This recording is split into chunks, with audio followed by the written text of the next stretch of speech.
నమస్తే, welcome to morning news with Narsayya తాత. ఈరోజు నర్సయ్య తాత కొంచెం బిజీగా ఉండడం వల్ల ఆయన బదులు నేను వచ్చాను. ఇదే మార్నింగ్స్ ప్రధాన అంశాలు చూసేద్దాం పేపర్లో.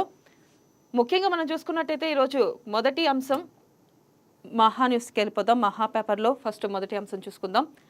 వక్ఫ్ బిల్లుకు వ్యతిరేకంగా 19న హైదరాబాద్లో బహిరంగ సభ, ఎంఐఎం నేత అసదుద్దీన్ ఓవైసీ కేంద్రానికి ఏకపక్ష నిర్ణయం. ఇక రాబోయే ఎన్నికల్లో కాంగ్రెస్ కు గుణపాఠం చెప్పాలి, జీహెచ్ఎంసీ ఎన్నికల్లో తిరస్కరించండి మల్కాజ్గిరిలో కేటీఆర్. ప్రధానంగా చూసుకున్నట్టయితే రాబోయే ఎన్నికల్లో కాంగ్రెస్ పార్టీకి గుణపాఠం చెప్పాలి అంటూ కూడా మల్కాజ్గిరిలో కేటీఆర్ వ్యాఖ్యానించడం జరిగింది. ఇక జీహెచ్ఎంసీ ఎన్నికలు త్వరలో రానున్న ఈ ఎన్నికల్లో తిరస్కరించండి అంటూ కూడా ఇటు కేటీఆర్ వ్యాఖ్యానించడం జరిగింది.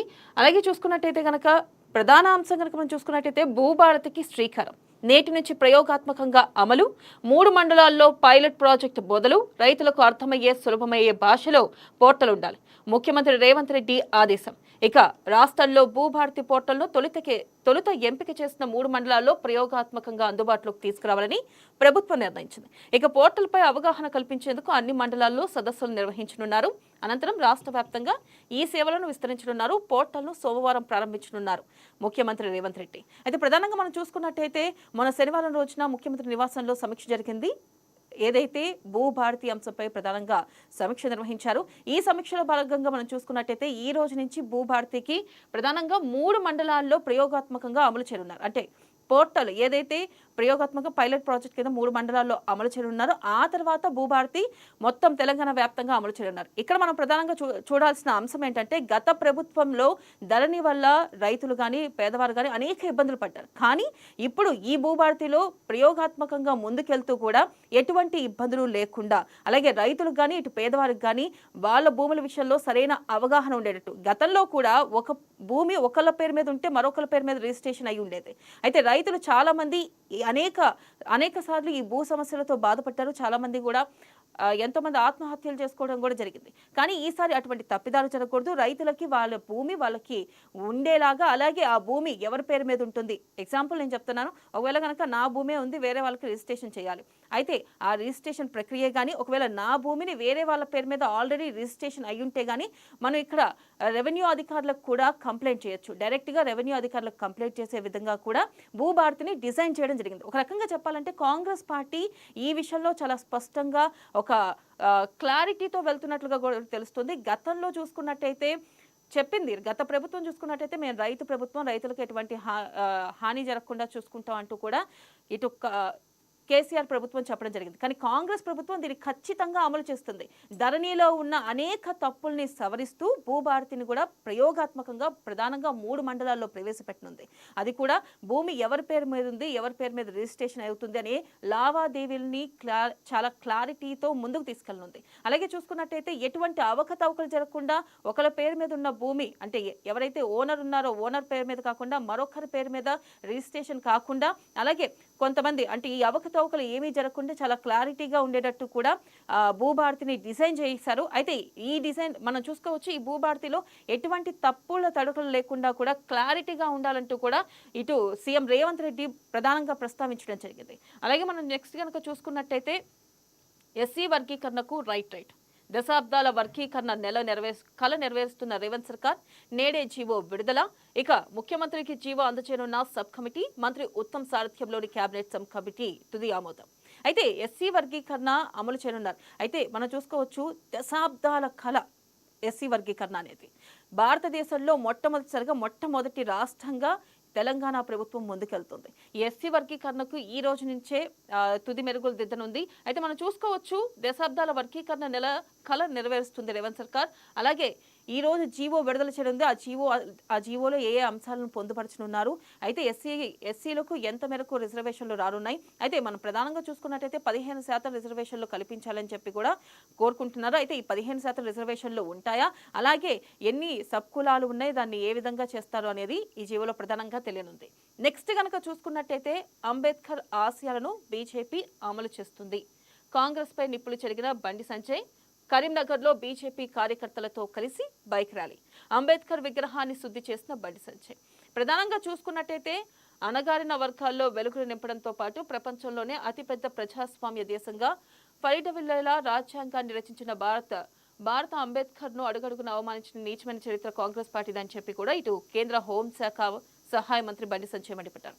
మనం చూసుకోవచ్చు, ఏదైతే అంబేద్కర్ ఆశయాలను బీజేపీ అమలు చేస్తుంది, కాంగ్రెస్ ప్రభుత్వం కాదు అంటూ కూడా నిన్న బండి సంజయ్ ర్యాలీ ద్వారా చెప్పారు. నేను చూసుకోవచ్చు, ఆయన కార్యకర్తలతో కలిసి కరీంనగర్లో బీజేపీ కార్యకర్తలతో కలిసి బైక్ ర్యాలీ నిర్వహించడం జరిగింది. మనం గతంలో కూడా చూసుకోవచ్చు, అంబేద్కర్ రాజ్యం పైన అలాగే అంబేద్కర్ విషయంలో అనేక అంశాలు రాజకీయంగా తెరపేదకి వస్తూనే ఉన్నాయి. మరొక అంశం కూడా చూసుకున్నట్టయితే ఇటు బీజేపీ కాంగ్రెస్ ప్రభుత్వాన్ని వ్యతిరేకిస్తూ ఈ మేరకు బండి సంజయ్ ర్యాలీ చేశారు. నెక్స్ట్ కనుక చూసుకున్నట్టయితే సంక్షేమంలో తెలంగాణ దేశానికే ఆదర్శం. గత పాలకులు 10 ఏళ్ల పాటు సన్నబియ్యం సంగీతం పాడారు తప్ప ఇవ్వలేదు. సన్నబియ్యానికి ఏడాదికి 13,525 కోట్లు, 9,000 కోట్లతో రాజీవ్ యువ వికాసం. జూన్ 2 నుంచి రాజీవ్ యువ వికాసం అనుమతి పత్రాలు పంపిణీ. డిప్యూటీ సీఎం బట్టి విక్రమార్క. ప్రధానంగా మనం చూసుకున్నట్టయితే సంక్షేమంలో తెలంగాణ దేశానికే ఆదర్శం అంటూ కూడా ఇటు బట్టి చెప్పడం జరిగింది. చూసుకోవచ్చు, గత 10 ఏళ్లు ఏదైతే బీఆర్ఎస్ ప్రభుత్వ హయాంలో సన్నబియ్యం ఇస్తామని చెప్పడం తప్ప సన్నబియ్యం ఇచ్చిన దాఖలా లేవు. కానీ మేము తెలంగాణని ప్రగతి పదంలో తీసుకెళ్తున్నాం, సన్నబియ్యం ఇచ్చి పేదలకి మేము ఎంతో మేలు చేస్తున్నాం, గత ప్రభుత్వం చెప్పింది కానీ మేము చేసి చూపిస్తున్నాం అంటూ కూడా బట్టి చెప్పడం జరిగింది. అలాగే మరొక అంశం చూసుకుందాం. మరొక అంశం కనుక చూసుకున్నట్టయితే ప్రధానంగా కాంగ్రెస్ లో సంచలనంగా రాజ్ గోపాల్ కామెంట్స్. సర్కార్కు 16 మాసాలు, ఇంకెప్పుడు విస్తరణ. పదవులపై గొంతెత్తుతున్న ఆశావాహులు ఏప్రిల్ 3న ఖరారు కానున్న దశలో. ఇక బ్రేక్. పీసీసీ కార్యవర్గం డీసీసీలది ఇదే కథ. కాంగ్రెస్ లో పదవులపై జాప్యం జరుగుతున్న కొద్దీ మెల్లమెల్లగా ఆశావాహులు గలం విప్పుతున్నారు. ఏప్రిల్ 3న మంత్రివర్గ విస్తరణ ఖరారని అనుకున్న దశలో ఒక్కసారిగా వాయిదా పడడంతో ఇందుకు కారణాలపై ఆరోపణలు, విమర్శలు మొదలయ్యాయి. జానారెడ్డి అడ్డుపడడం వల్లే విస్తరణ ఆగిందని భావిస్తున్న రాజగోపాల్ రెడ్డి ఆదివారం సూటిగానే కామెంట్స్ చేశారు. ధర్మరాజులా ఉండాలని, ధృతరాష్ట్రుడిలా మారదంటూ చేసిన వ్యాఖ్యలు కాంగ్రెస్ పార్టీలో ఒక్కసారిగా కాక పుట్టించాయి. రాహుల్ గాంధీ, ఖర్గే, కేసీ వేణుగోపాల్ వద్ద జరిగిన చర్చల్లో సుదర్శన్ రెడ్డి, వివేక్, రాజగోపాల్ రెడ్డి, వాకటి శ్రీహరిలకు పదవులు ఖరారు కాగా ఇక ముహూర్తం కూడా డిసైడ్ అయినట్లు కాంగ్రెస్ వర్గాలు అంతర్గతంగా చూపుతున్నాయి. ప్రధానంగా మనం చూసుకోవచ్చు, ఇక్కడ ధృతరాష్ట్రుల్లా జానారెడ్డి, నాకు మంత్రి పదవి రాకుండా అడ్డుపడుతున్నారు కోమటిరెడ్డి రాజగోపాల్ రెడ్డి వ్యాఖ్య. పార్లమెంట్ ఇన్ఛార్జిగా ఒక ఎమ్మెల్యేకు బాధ్యత ఎందుకు అప్పగించారు? గెలిపించే దమ్ముందనే బాధ్యత ఇచ్చారు, నెరవేర్చారు. సమర్థత ఉన్న యువకులకే అవకాశం ఇవ్వాలి. కాంగ్రెస్ బతకాలంటే డి అనే వారికే ప్రోత్సహించాలి. ప్రధానంగా మనం చూసుకున్నట్టయితే మళ్ళీ కాంగ్రెస్ లో అంతర్గత కుమ్ములాట్లు బయటపడుతున్నట్లుగా తెలుస్తుంది. చూసుకోవచ్చు, డైరెక్ట్ గా రాజగోపాల్ రెడ్డి జానారెడ్డిని ఉద్దేశించి ధృతరాష్ట్రులా వ్యవహరిస్తున్నారు అంటూ కూడా ఆయన వ్యాఖ్యానించడం జరిగింది. మనం చూసుకోవచ్చు, ఆయనకి మంత్రి పదవికి రాకుండా చేస్తుంది జానారెడ్డి, అడ్డుపడుతున్నారు. ఎవరైతే సమర్థవంతమైన యువకులకి ఖచ్చితంగా పదవులు ఇవ్వాలి అని చెప్పి కూడా ఇటు రాజగోపాల్ రెడ్డి వ్యాఖ్యానించడం జరిగింది. మనం చూసుకోవచ్చు, ఎన్నో రోజుల నుంచి అంటే ఆల్మోస్ట్ 16 మంత్స్ 16 నెలలు అయిపోయింది. 16 నెలల్లో కూడా మంత్రివర్గ విస్తరణ ఇప్పుడు ఉంటుంది అప్పుడు ఉంటుంది అని చెప్పి కూడా అనుకున్నారు. అనేక మంది ఆశావాహుల పేర్లు వచ్చినాయి. దాంట్లో కోమటిరెడ్డి రాజగోపాల్ రెడ్డి పేరు కూడా ప్రధానంగా తెరపైకి వచ్చింది. ఆయనకు కూడా మంత్రి పదవి ఖాయం అంటూ ఎన్నోసార్లు తెరపైకి వచ్చినాయి. కాకపోతే ప్రతిసారి అది ఆగిపోతూనే ఉంది. మొన్న కూడా ఏప్రిల్ 3న ఖచ్చితంగా మంత్రివర్గ విస్తరణ జరుగుతుంది అంటూ కూడా అన్నారు. కాకపోతే మళ్ళీ ఆ మంత్రివర్గ విస్తరణ ఆగింది. కానీ ఇక్కడ రాజగోపాల్ రెడ్డి ప్రధానంగా తీవ్ర అభ్యంతరం వ్యక్తం చేస్తూ ఖచ్చితంగా ఇది జానారెడ్డి అడ్డుపడుతున్నారు, మంత్రి పదవి రాకుండా అంటూ ఆయన వ్యాఖ్యలు చేయడం జరిగింది. దీనికి ముందు ఏం జరిగిందంటే అసలు జానారెడ్డి లేఖ ఇవ్వడం జరిగింది. ఆ లేఖలో ఎక్కడా కూడా రాజగోపాల్ రెడ్డి గురించి కానీ మంత్రి పదవి ఇవ్వద్దంటూ కూడా ఎక్కడా స్పందించినట్టు కూడా మనకి ఎక్కడా కూడా ప్రస్తావించినట్టు మనకి సమాచారం ఉంది. ప్రధానంగా చూసినట్లయితే ఆయన పేరు ఎక్కడా ప్రస్తావించినట్లేదు. ప్రధానంగా మనకు కూడా ఆ లేఖలో ఎక్కడ కూడా రాజగోపాల్ రెడ్డి పేరు ప్రస్తావించినట్లుగా సమాచారం లేదు. ప్రధానంగా చూసుకున్నట్టయితే కనుక రాజగోపాల్ రెడ్డి 16 నెలలు అయిపోయి ఇంకెప్పుడు విస్తరణ చేస్తారు, పదవులపై గొంతెత్తుతాం అని చెప్పి కూడా అనేక మంది ఆశావాహులు ప్రధానంగా వెళ్ళిన వీళ్ళలో ఎవరెవరు కూడా వెళ్ళినంటే సుదర్శన్ రెడ్డి, వివేక్, రాజగోపాల్ రెడ్డి, కేసీ వేణుగోపాల్ వద్దకు వెళ్ళి ప్రధానంగా వాళ్ళ ఎప్పుడు విస్తరణ జరుగుతుందనే అంశంపై ప్రస్తావించడం జరిగింది. నిన్న డైరెక్ట్ అటాక్ చేశారు. ఏంటంటే ఖచ్చితంగా జానారెడ్డి మంత్రి పదవికి అడ్డుపడుతున్నారంటూ వ్యాఖ్యలు చేయడం జరిగింది. మరి ఈ అంశాన్ని కాంగ్రెస్ ప్రభుత్వం ఏ విధంగా ముందుకెళ్తుంది, మరి అంతర్గత కుమ్ములాటని కాంగ్రెస్ ప్రభుత్వం ఏ విధంగా సర్ది చెప్పిద్ది, అలాగే త్వరలోనే మంత్రివర్గ విస్తరణ ఉండే అవకాశం ఉందా చూడాలి. మరొక అంశం చూసుకుందాం. మరొక అంశం కనుక చూసుకున్నట్టయితే బగ్గుమన్న మైనార్టీల వక్ఫ్ సవరణ బిల్లుపై గలమెత్తిన ముస్లింలు. ట్యాంక్ బండ్ పై భారీ ఆందోళన. మనం చూసుకోవచ్చు బెంగాల్ వంటి రాష్ట్రాల్లో కూడా ప్రధానంగా ఈ వక్ఫ్ బిల్లుపై తీవ్ర అభ్యంతరం వ్యక్తం చేశారు ముస్లింలు. ఇప్పుడు ఇటు రెండు తెలుగు రాష్ట్రాల్లో కూడా వక్ఫ్ బిల్లుపై అభ్యంతరం వ్యక్తం చేయడం జరుగుతుంది. అయితే ఈసారి ఇక్కడ మనం చూసుకోవచ్చు హైదరాబాద్ లో ట్యాంక్ బండ్ పై నిన్న నిరసన వ్యక్తం చేశారు.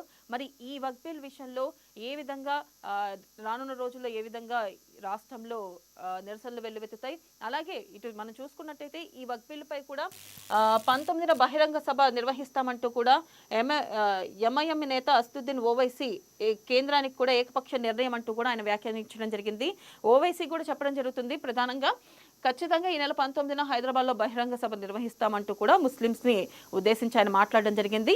మరి రానున్న రోజుల్లో ఇది ఎంత తీవ్రంగా ఉద్రిక్తమైంది, మరి దేశమంతటా ఈ వక్ఫ్ బిల్లుపై తీవ్ర వ్యతిరేక గళాలు వినిపిస్తాయా? ఇటు చూసుకుంటే బెంగాల్ వంటి రాష్ట్రంలో కూడా విపరీతమైన నిరసనలు వెల్లువెత్తుతున్నాయి. ఈ నేపథ్యంలో ఇటు తెలంగాణ రాష్ట్రంలో కూడా రెండు తెలుగు రాష్ట్రాల్లో కూడా ఇదే అంశంపై ప్రధానంగా నిరసన గళం వినిపిస్తుంది. మరి రానున్న రోజుల్లో ఏం జరగబోతుంది అనేది చూడాలి.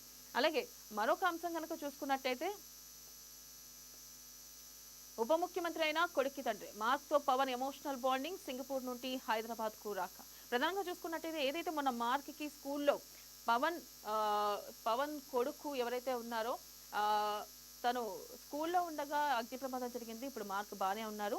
ఇక సింగపూర్ నుంచి హైదరాబాద్ కి మార్క్ వచ్చినట్లుగా తెలుస్తుంది. మరొక అంశం చూసుకుందాం. మరొక అంశం కనుక మరొక పేపర్ కనుక చూసుకున్నట్టయితే ఈనాడు కనుక చూసుకున్నట్టయితే ప్రధానంగా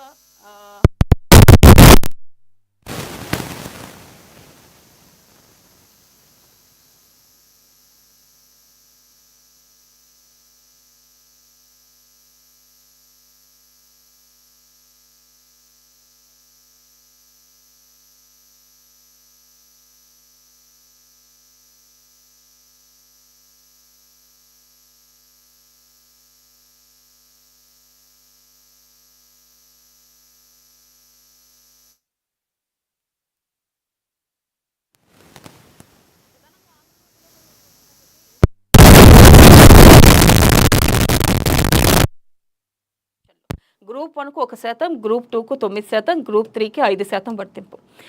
ప్రాధాన్య క్రమంలో ఉద్యోగ ఖాళీల భర్తీ. నేడు ఉదయం 11 గంటలకు జీవో 9 విడుదల చేయనున్న రేవంత్ సర్కార్. ప్రధానంగా మనం చూసుకున్నట్టయితే ఎస్సీ వర్గీకరణ విషయంలో 3 గ్రూపులుగా 59 ఉపకులాలు ఉన్నాయి. అయితే 3 గ్రూపులుగా విభజించనున్నారు. ఇక్కడ క్లియర్ కట్ గా మనం ఎస్సీ వర్గీకరణ గురించి మాట్లాడుకుందాం. ఈ రోజు నుంచే ఎస్సీ వర్గీకరణ ప్రధానంగా షెడ్యూల్డ్ కులాల్లో బాగా వెనకబడి రిజర్వేషన్ల ఫలాలను సరిగ్గా పొందలేకపోయిన కులాల కళ నెరవేరుతుంది. రాష్ట్రంలో ఎస్సీలకు ఇప్పటి వరకు గంపగుత్తగా అమలైన 15% రిజర్వేషన్లు ఇక నుంచి వర్గీకరణ ప్రకారం అందనున్నాయి. అందులోనూ గ్రూపులు కులాల ప్రాధాన్యత క్రమంలో ప్రభుత్వ ఉద్యోగాల ఖాళీలను భర్తీ చేయనున్నారు. రాష్ట్ర ప్రభుత్వం అంబేద్కర్ జయంతి సందర్భంగా సోమవారం ఉదయం 11 గంటలకు ఎస్సీ గ్రూపులు కులాల వారీగా అందే రిజర్వేషన్ల వివరాలతో జీవో 9ని విడుదల కాబోతుంది. అయితే చేయనున్నారు. అయితే ప్రధానంగా చూసుకున్నట్టయితే జీవో 9ని విడుదల చేయనుంది. రిజర్వేషన్ల అంశంలో ప్రధానంగా ఇక్కడ ఈ జీవోలో కూడా ఏమేమి అంశాలు ఉండబోతున్నాయంటే 3 గ్రూపులు 59 ఉపకులాలు ఉన్నాయి. అయితే దీంట్లో కూడా అన్ని గ్రూపులకి సేమ్ రిజర్వేషన్లు ఒక గ్రూప్ 1కి అయితే 1% రిజర్వేషన్లు, గ్రూప్ 2కి అయితే 9%, గ్రూప్ 3కి 5% వర్తించేటట్టు కూడా విభజించనున్నారు. ఇక్కడ క్లియర్ కట్ గా చూసుకున్నట్టయితే ప్రాధాన్య క్రమంలో ఉద్యోగ ఖాళీల భర్తీ, అలాగే ఈ రోజు ఉదయం 11 గంటలకు జీవో 9ని విడుదల చేయనుంది రేవంత్ సర్కార్. ఈ 9లో కూడా ఏముందంటే ప్రధానంగా 3 గ్రూపులు ఉంటాయి. ఈ 3 గ్రూపుల్లో 59 ఉపకులాలు ఉన్నాయి. ఈ ఉపకులాల్లో కూడా మొత్తం ఈ 59 ఉపకులాలకి 15% రిజర్వేషన్ని అమలు చేయనుంది ప్రభుత్వం. ఈ 15% రిజర్వేషన్లు కూడా ఈ 3 ఏదైతే గ్రూపులు ఉన్నాయో ఈ మూడు గ్రూపులకి ఒకేలా కాకుండా గ్రూప్ 1కి 1%, గ్రూప్ 2కి 9%, గ్రూప్ 3కి 5%. అంటే కులాలు వర్గీకరణ బట్టి ఉపకులాల్లో ఏ కులాలకి ఎక్కువ శాతం వాటిని 3 భాగాలుగా విభజించి ఆ 3 భాగాల్లో కూడా ఒక్కొక్క గ్రూప్కి ఒక్కొక్క విధంగా రిజర్వేషన్లు అమలు చేయనుంది ప్రభుత్వం. అలాగే నెక్స్ట్ కనుక చూసుకున్నట్టయితే చిత్తశుద్ధి చాటుకున్నాం, వర్గీకరణ చేసి మాట నిలుపుకున్నాం, దశాబ్దాల డిమాండ్ని నెరవేర్చాం, వచ్చే జనాభా లెక్కల ఆధారంగా ఎస్సీ రిజర్వేషన్లు పెంచుతాం. మంత్రివర్గ ఉపసంఘం చైర్మన్ ఉత్తమ్ కుమార్ రెడ్డి ప్రధానంగా చూసుకున్నట్టయితే చిత్తశుద్ధి మేము చాటుకున్నాము, వర్గీకరణ చేసి మాట నిలబెట్టుకున్నామంటూ కూడా ఇటు ఉత్తమ్ కుమార్ రెడ్డి చెప్పడం జరిగింది. నిజమే, దశాబ్దాల నుంచి ఎస్సీ వర్గీకరణ నుంచి పోరాడుతూనే ఉన్నారు. ఇటు భారతదేశంలో కూడా మొట్టమొదటి రాష్ట్రంగా తెలంగాణ రాష్ట్రం ఎస్సీ వర్గీకరణ అమలు చేస్తుంది. ఒక రకంగా చెప్పాలంటే ఇది చాలా గర్వించదగ్గ విషయం. కాంగ్రెస్ ప్రభుత్వం చాలా మొన్న చూసుకున్నట్లయితే బీసీ రిజర్వేషన్ల బిల్లు అమలు చేసింది. ఇప్పుడు చూసుకున్నట్టయితే ఎస్సీ వర్గీకరణకి ముందుకు అడుగు వేసి ఎస్సీ వర్గీకరణ అమలు చేస్తుంది. ఒక రకంగా చూసుకున్నట్టయితే కాంగ్రెస్ ప్రజల పక్షాన నిలబడి వారికి ఏం అవసరమో అనే దానిపై ముందుకెళ్లడం జరుగుతుంది. అలాగే చూసుకున్నట్టయితే ఇక్కడ వచ్చే జనాభా లెక్కల ఆధారంగా ఎస్సీ రిజర్వేషన్లు పెంచుతామంటూ కూడా మంత్రి ఉత్తమ్ కుమార్ రెడ్డి ప్రధానంగా చెప్పడం జరిగింది.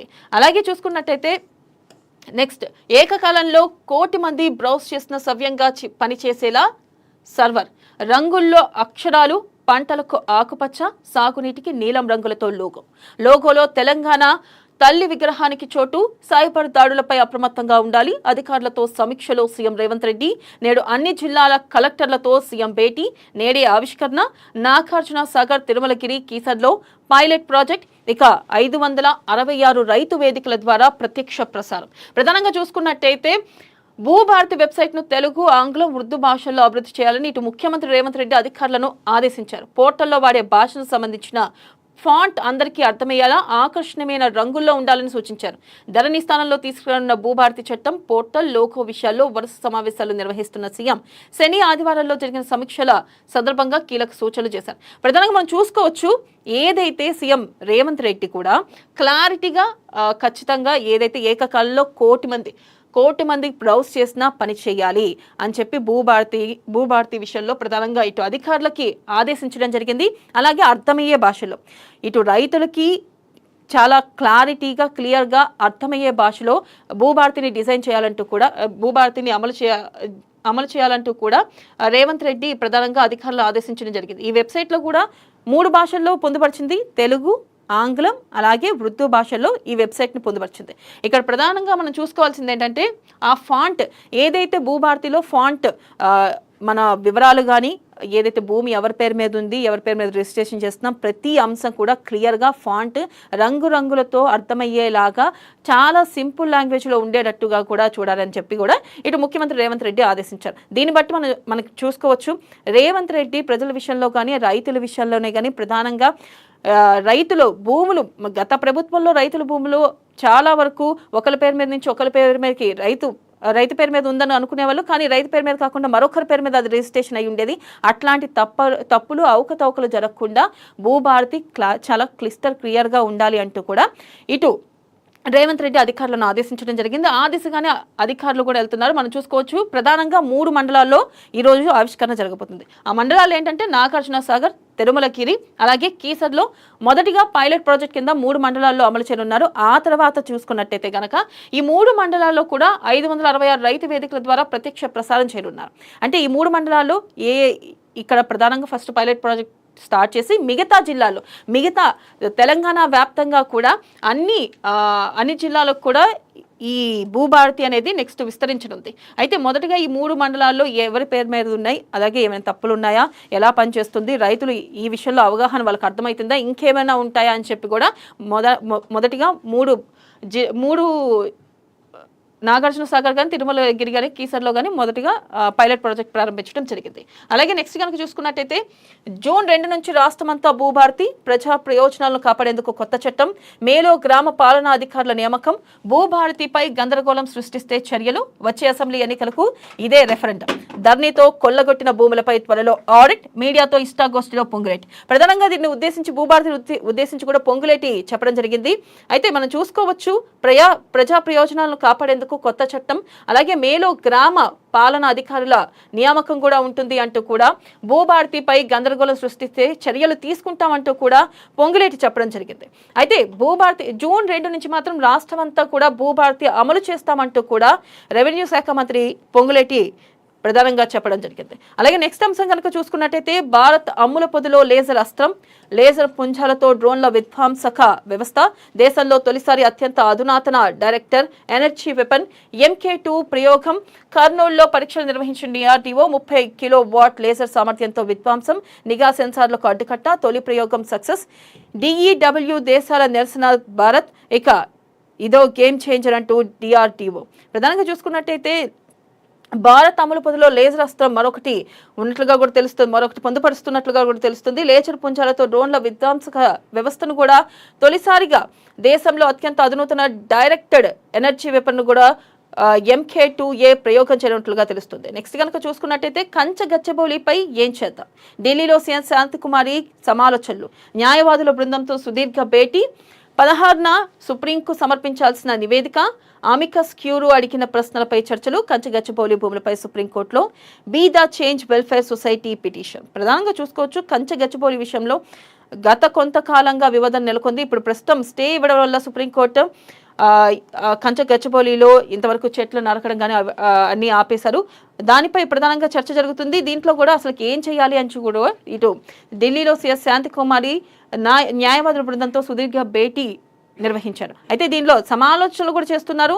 16న సుప్రీంకు సమర్పించాలని నివేదిక, అలాగే అమికస్ క్యూరీ అడిగిన ప్రశ్నలపై కూడా ప్రధానంగా చర్చించనున్నారు.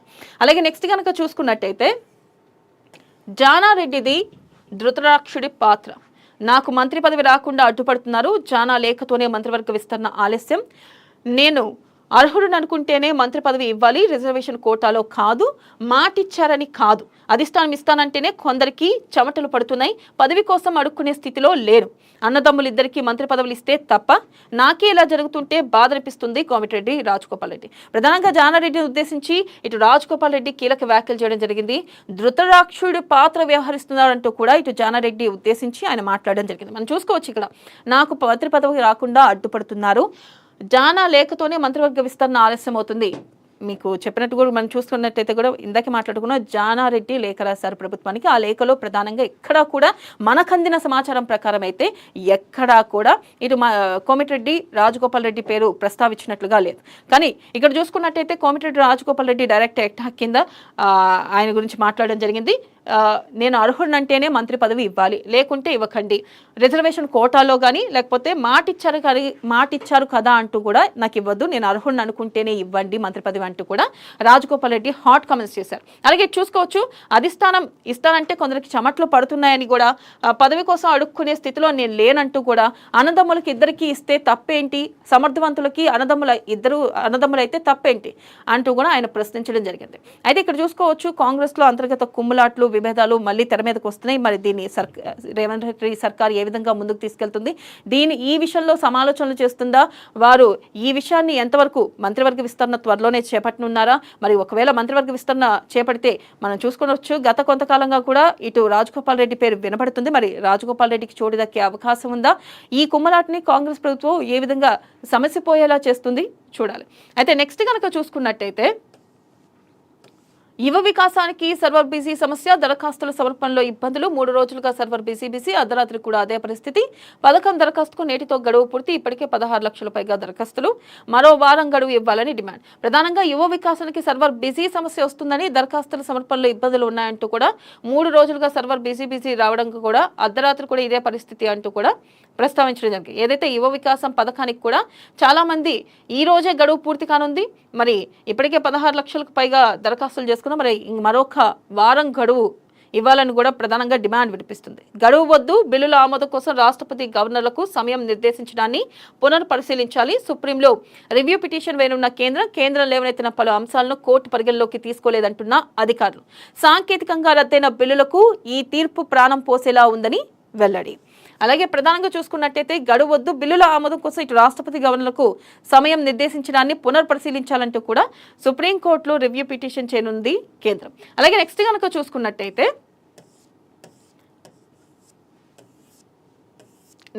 చూసుకున్నట్టయితే అమరావతి డబుల్, ఏపీ రాజధాని విస్తరణకు మరో 44,000 ఎకరాలు, 4 మండలాల్లో 11 గ్రామాల్లో భూ సమీకరణకు ప్రతిపాదన, కొందరు రైతుల నుంచి అభిప్రాయ సేకరణ వెలుగులోకి, హరిశ్చంద్రాపురం వడ్డమానూరులో పూర్తిగా. ఇక ఇటు అమరావతి డబుల్ కానున్నది, ఏపీ రాజధాని విస్తరణలో మరో 44,000 ఎకరాలు తోడవనట్టుగా తెలుస్తుంది. అయితే ఇక్కడ చూసుకోవచ్చు, మరి ఆంధ్రప్రదేశ్ రాజధాని అమరావతి పరిధి రెట్టింపు కాబోతుందా? మరికొన్ని వేల ఎకరాల భూములను ల్యాండ్ పుల్లింగ్ కింద తీసుకోవాలని సిఆర్డీఏ భావిస్తుందా? గత కొన్ని రోజులుగా రైతులతో అధికారులు జరుపుతున్న చర్చలు దీన్నే సూచిస్తున్నాయని అంటున్నారు. నెక్స్ట్ కనుక చూసుకున్నట్టయితే వక్ఫ్ చట్టానికి వ్యతిరేకంగా భారీ నిరసన, అంబేద్కర్ విగ్రహం వద్ద ముస్లింల దీక్ష, హాజరైన సంఘీభావం తెలిపిన టీపీసీసీ చీఫ్. ఇక బహీర్బాగ్ లో ముస్లింల ర్యాలీ, 19న భారీ బహిరంగ సభ, అస్తుద్దీన్ ఓవైసీ. బెంగాల్లోకి బంగ్లా ఉగ్రవాదం, వక్ అల్లర్లలో జేఎంబీ ఉగ్ర సంస్థ, 7 జిల్లాల్లోకి విస్తరణ, మదర్సాల నుంచి ఎంపీలు, కేంద్ర నిఘా వర్గాల ఆందోళన, అల్లర్లతో మాల్దాకు పారిపోయిన 400 మంది హిందువులు, కల్లోలిత ప్రాంతాలుగా ప్రకటించండి బీజేపీ. ప్రధానంగా చూసుకున్నట్టయితే ఏదైతే వక్ఫ్ చట్టానికి వ్యతిరేకంగా భారీ నిరసన చేపడుతున్నారు ముస్లింలు చూసుకోవచ్చు. ఇటు బెంగాల్లోకి బంగ్లా ఉగ్రవాదం చోటు చేసుకుంది. అయితే ప్రధానంగా చూసుకున్నట్టే జేఎంబీ ఉగ్ర సంస్థలో బెంగాల్లోకి రావడం జరిగింది. దాదాపు 7 జిల్లాల్లోకి విస్తరించడం వల్ల 400 మంది హిందువులు కూడా అక్కడి నుంచి వెళ్ళిపోయినట్లుగా తెలుస్తుంది. అయితే ఇక్కడ చూసుకున్నట్టయితే ఈ బిల్లుకి నిరసన అక్కడ బెంగాల్లో చాలా ఉద్రిక్తంగా జరుగుతుంది. ఇది చూసుకున్నట్టయితే తెలంగాణలో కూడా ఉద్రిక్తంగా ఇటు ఈ బిల్లుకి నిరసన చేపట్టనున్నారు ముస్లింలు. అలాగే చూసుకున్నట్టయితే అసదుద్దీన్ ఓవైసీ ఈ నెల 19న భారీ బహిరంగ సభ నిర్వహించి ఈ అంశంపై ప్రధానంగా నిరసన వ్యక్తం చేయనున్నారు. అలాగే మరొక అంశం చూసుకుందాం, మరొక పేపర్ చూసుకుందాం.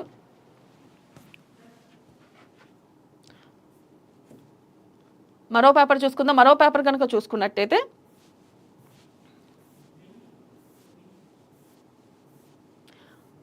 ఇటు చూసుకున్నట్టయితే బెంగాల్లో విపరీతమైన నిరసన వల్ల కానీ, అలాగే మనం చూసుకోవచ్చు బెంగాల్ కానీ లేకపోతే ఇటు వక్ఫ్ బిల్లుకి వ్యతిరేకంగా కూడా నిరసనలు మిన్నంటున్నాయి. మరి బీజేపీ ఈ విషయంపై ఏ విధంగా ముందుకెళ్తుంది, మరి రానున్న రోజుల్లో ఈ వక్ఫ్ బిల్ల విషయంలో ఎన్ని ఆందోళనలు జరగనున్నాయి, అలాగే దేశమంతటా ఈ వక్ఫ్ బిల్లుకి వ్యతిరేకంగా ముస్లింలు పోరాడనున్నారో చూడాలి. ఇది చూసుకున్నట్టయితే సాక్షి, ఎన్నికల రెఫరెండమే వచ్చే అసెంబ్లీ ఎన్నికల్లో భూభారతి ప్రధానం. నేడే భూభారతి పోర్టల్ను సీఎం ప్రారంభిస్తారు. 3 జిల్లాల్లోని 3 మండలాల్లో అమలు చేస్తున్నారు. జూన్ 2 నాటికి రాష్ట్ర వ్యాప్తంగా అందుబాటులోకి తెస్తాం. మీడియాతో ఇష్టాగోష్ఠిలో మంత్రి పొంగులేటి. ఏదైతే ప్రధానంగా గత 2 పేపర్లో ప్రధాన అంశాలు ఏమున్నాయి, ఇక్కడ కూడా ప్రధానంగా ఇదే అంశం ప్రస్తావించడం జరిగింది. ఈ రోజు నుంచే భూభారతిని ప్రవేశపెట్టనున్నారు. ప్రధానంగా 3 మండలాల్లో పైలట్ ప్రాజెక్ట్ కింద ప్రవేశపెట్టనున్నారు. అయితే మీడియా ఇష్టాగోష్ఠితో మంత్రి పొంగులేటి మాట్లాడడం జరిగింది. జూన్ 2 నాటికి రాష్ట్ర వ్యాప్తంగా భూభారతిని అందుబాటులోకి తెస్తాం. ఇటు రైతులకు కానీ లేకపోతే పేదలకు కానీ అందరికీ కూడా భూ విషయంలో చాలా క్లారిటీగా క్లిస్టల్ క్లియర్గా ఎవరి పేరు మీద ఉన్నాయి, అలాగే ఏమైనా అవకతవకలు జరిగినా రెవెన్యూ అధికారులకి డైరెక్ట్గా కంప్లైంట్ చేసే విధంగా, 1 కోటి మంది బ్రౌజ్ చేసినా కూడా ఎటువంటి ఇబ్బంది లేకుండా బ్రౌజ్ అయ్యే విధంగా, అందరికీ సులభతరమైన భాషలో అర్థమయ్యే విధంగా భూభారతిని ప్రవేశపెట్టారు. ఈ రోజు 3 మండలాల్లో ప్రవేశపెట్టనున్నారు. ఇంకా జూన్ 2న మొత్తం రాష్ట్ర వ్యాప్తంగా విస్తరించనున్నారు. నెక్స్ట్ కనుక చూసుకున్నట్టయితే చంద్రబాబు నితీష్ వల్లే వక్ఫ్ చట్టం. నేడు ఎస్సీ వారి మద్దతుతోనే మోదీ ఈ నల్ల చట్టాన్ని తెచ్చారు. చంద్రబాబు వారసులను ముస్లిం ఎలా విశ్వసిస్తారు? వక్ఫ్ సవరణ చట్టం రాజ్యాంగ విరుద్ధం, ప్రాథమిక హక్కులను అది ఉల్లంఘిస్తుంది. వక్ఫ్ చట్టానికి వ్యతిరేకంగా 19న హైదరాబాద్ లో భారీ బహిరంగ సభ. ప్రధానంగా చూసుకున్నట్టయితే చంద్రబాబు నితీష్ వల్లే ఈ వక్ఫ్ బిల్లును ప్రవేశపెట్టారంటూ కూడా అసదుద్దీన్ ఓవైసీ ప్రస్తావించడం జరిగింది. వారి మద్దతుతోనే మోదీ ఈ వక్ఫ్ బిల్లుని ఈ నల్ల చట్టాన్ని తెచ్చారు. చంద్రబాబు వారసులను ముస్లింలు ఎలా విశ్వసిస్తారు అంటూ కూడా ప్రధానంగా అసదుద్దీన్ ఓవైసీ వ్యాఖ్యానించడం జరిగింది. అలాగే నెక్స్ట్ కనుక చూసుకున్నట్టయితే నేడు ఎస్సీ వర్గీకరణ ఉత్తర్వులు తొలి ప్రతి సీఎంకు అంబేద్కర్ జయంతిని పురస్కరించుకుని జారీ చేయనున్న రాష్ట్ర ప్రభుత్వం. ఎస్సీ వర్గీకరణ మంత్రివర్గ ఉపసంఘం చైర్మన్ ఉత్తమ్ కుమార్ రెడ్డి వెల్లడి. 2026లో జనగణన గణాంకాలు అందుబాటులోకి వచ్చాక రిజర్వేషన్లు పెంచుతామని స్పష్టీకరణ. ప్రధానంగా మనం చూసుకున్నట్టయితే నేడు ఎస్సీ వర్గీకరణ ఉత్తర్వులు తొలి ప్రతి సీఎంకి అందజేయనున్నారు. అయితే అంబేద్కర్ జయంతిని పురస్కరించుకొని ఈ ఏదైతే ఎస్సీ వర్గీకరణ బిల్లును ఎస్సీ వర్గీకరణ ప్రతిని ఈరోజు సీఎంకి అందజేయనున్నారు. అయితే ఇక్కడ చూసుకున్నట్టయితే ఈ మేరకు ఉత్తమ్ కుమార్ రెడ్డి కూడా వ్యాఖ్యానించడం జరిగింది. అయితే నెక్స్ట్ కనుక చూసుకున్నట్టయితే మహిళల మనులు న్యాయమూర్తులుగా రాణిస్తున్న స్త్రీలు. జిల్లా కింది కోర్టుల్లో వారి సంఖ్య 56%, హైకోర్టులో వారి సంఖ్య 33%. భవిష్యత్తులో ఈ సంఖ్య మరింత పెరిగే ఛాన్స్ ఉందంటూ న్యాయం అర్జించడం నుంచి అందించే స్థాయికి మహిళలు ఎదిగారంటూ కూడా తెలుస్తుంది. ఇక్కడ రోజు వందల తీర్పులు ఇస్తూ దేశానికే స్ఫూర్తి అంటూ కూడా ప్రధానంగా ఇక్కడ ప్రస్తావించడం జరిగింది. అలాగే నెక్స్ట్ కనుక చూసుకున్నట్టయితే 30 రోజుల్లో వెళ్ళిపోండి, లేదంటే భారీ జరిమానా విధిస్తాం, తర్వాత శిక్షిస్తాం, లేదంటే స్వదేశానికి తరిమేస్తాం. అక్రమ వలసదారులకు అమెరికా ప్రభుత్వం అల్టిమేట్. ఏదైతే భారత్ నుంచి అమెరికాకు వలసదారులు ఎవరైతే వెళ్లారో వాళ్ళని ఉద్దేశించి ప్రధానంగా ట్రంప్ అల్టిమేటం జారీ చేయడం జరిగింది. అక్రమ వలసదారులు అమెరికా నుంచి వెళ్ళిపోవాలంటూ కూడా ఈ మేరకు ఆయన వ్యాఖ్యానించడం జరిగింది. అలాగే నెక్స్ట్ కనుక చూసుకున్నట్టయితే బాణాసంచా తయారీ కేంద్రంలో భారీ విస్ఫోటనం, అనకాపల్లి జిల్లా కైలాసపట్నంలో ఘోర ప్రమాదం, అగ్నికేల్లో 8 మంది సజీవ దహనం, మరో 8 మందికి గాయాలు, క్షతగాత్రుల్లో ఇతర పరిస్థితి విషయం.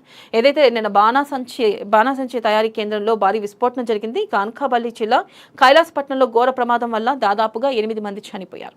అయితే ఇది వాళ్ళ న్యూస్ పేపర్లోని ప్రధాన అంశాలు మనం చూసుకోవచ్చు. ఇటు వక్ బిల్లే కానీ లేకపోతే ఈరోజు ఏదైతే ఎస్సీ వర్గీకరణ గురించి ప్రధానంగా జీవో జారీ చేయడమే కానీ ఈ అంశాలు కూడా ప్రధానంగా మనం చూస్తున్నాం. అయితే ఇది వాళ్ళ మార్నింగ్ న్యూస్ విత్ నర్సయ్య తాత. మరో కార్యక్రమంలో మళ్ళీ కలుసుకుందాం. Keep watching ANN.